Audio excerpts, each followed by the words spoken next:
میں علماء کرام کا وفد لے کر انشاءاللہ تعالی وہاں جاؤں گا تاکہ مستقل بنیادوں پر اس مسئلے کا حل نکالا جا سکے۔ کراچی سے بحیثیت گورنر سندھ ہم نے وہاں بھجوایا اور وہاں کی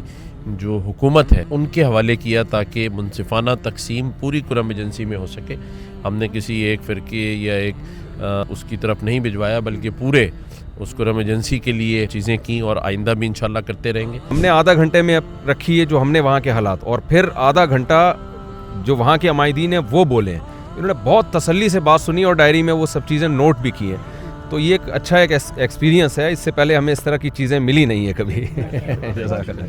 ناظرین محترم، آج ہم موجود ہیں گورنر ہاؤس میں جہاں پر علماء کرام کا 18 رکنی وفد جو ہے وہ جن کا تعلق کرم ایجنسی سے ہے، بگن سے ہے اور کوہاٹ کے موقر علماء کرام اس وقت گورنر ہاؤس میں موجود آج آئے ماشاءاللہ، اور گورنر صاحب سے ملاقات ہوئی۔ سر، سب سے پہلے تو یہ بتائیے گا کہ آج کی اس ملاقات کے حوالے سے اس کی کیا پوری کارگزاری ہے، اور آپ نے ان کا مسئلہ سنا، ان کے مسائل کو سمجھا، پھر آپ نے ان کو کیا یقین دہانی کروائی آج کے اس پورے ایشو کے حوالے سے پلیز بتائیے گا۔ جی بسم اللہ الرحمن الرحیم۔ سب سے پہلے تو میں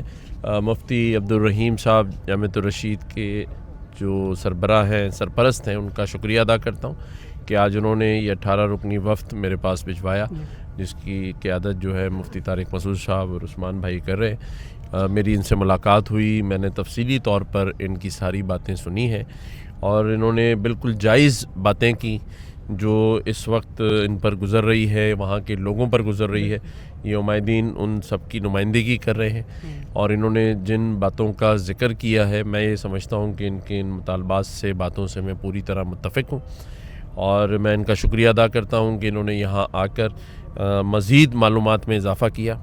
اور جیسے میں نے ان کو بتایا کہ میں نے خود یہ کہا تھا کہ میں کرم ایجنسی آؤں گا اور وہاں ان سب سے وہیں ملاقات ہوگی،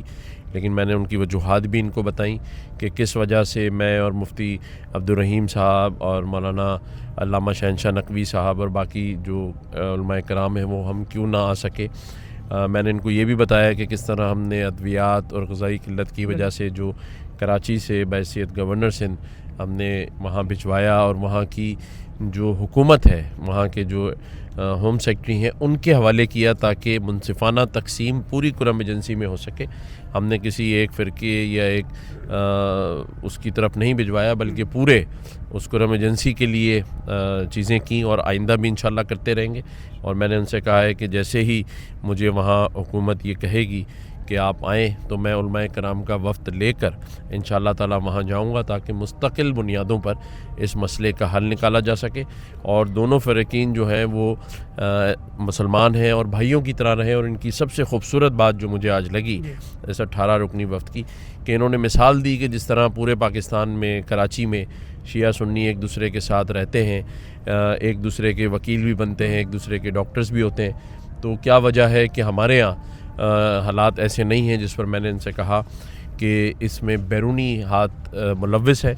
اور ہمیں اس کی نشاندہی کرنی چاہیے اور ہمیں اپنی صفوں میں بھی ایسے لوگوں کو دیکھنا چاہیے اور ہمیں اپنے آنے والے نئی نسل اور بچوں کو یہ تعلیم دینی ہے کہ وہ ان بیرونی طاقتوں کو سمجھیں اور آپس میں ایک دوسرے کے خلاف نہ جائیں، ایک دوسرے کی املاک کو نقصان نہ پہنچائیں، ایک دوسرے کو جانی نقصان نہ پہنچائیں، بلکہ ان سازشوں کو سمجھتے ہوئے مسئلے کا حل نکالیں اور انشاءاللہ تعالی مسئلے کا حل ضرور نکلے گا۔ ہم بحیثیت پاکستانی ایک دوسرے کے ساتھ مل کر چلیں گے۔ جامعۃ الرشید نے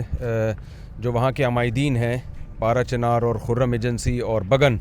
یہ 3 علاقے ہیں جو متاثر ہیں۔ ان میں خرم ایجنسی اور بگن بہت زیادہ متاثر ہے، جو بہت زیادہ جلاؤ گھرا ہوا ہے، بہت لوگ قتل ہوئے ہیں، تو وہاں سے عمائدین کو بلایا تھا اور گورنر صاحب سے ان کی میٹنگ ہوئی ہے۔ تو الحمدللہ آج کی میٹنگ بہت ہی اچھی ہوئی ہے۔ گورنر صاحب اللہ تعالیٰ آپ کی عمر میں برکت دے، اور جو خرم ایجنسی کے لوگ ہیں، بگن کے لوگ ہیں، وہ اس میٹنگ سے بہت الحمدللہ مطمئن ہوئے ہیں اور اس امید کے ساتھ جا رہے ہیں کہ انشاءاللہ گورنر صاحب کی کوششوں سے وہاں گورنمنٹ آف پاکستان انشاءاللہ کچھ اپنا اچھا کردار ادا کرے گی تاکہ علاقے میں امن قائم ہو اور جو نقصانات وہاں ہوئے ان کی تلافی ہو۔ تو بہت شکریہ، آپ نے ٹائم اتنا دیا ہمیں، ماشاءاللہ 1 گھنٹے سے زیادہ ہم بیٹھے ہوئے ہیں۔ میں ہمیشہ حکومتی لوگوں سے کہتا ہوں کہ کہیں بھی چلے جائیں وہاں ٹائم ہی 10 منٹ ملتا ہے، تو میں ان سے پوچھتا ہوں 10 منٹ میں تو سلام دعا ہی کمپلیٹ نہیں ہوئی تھی کہ خدا حافظ آ گیا۔ تو جب تک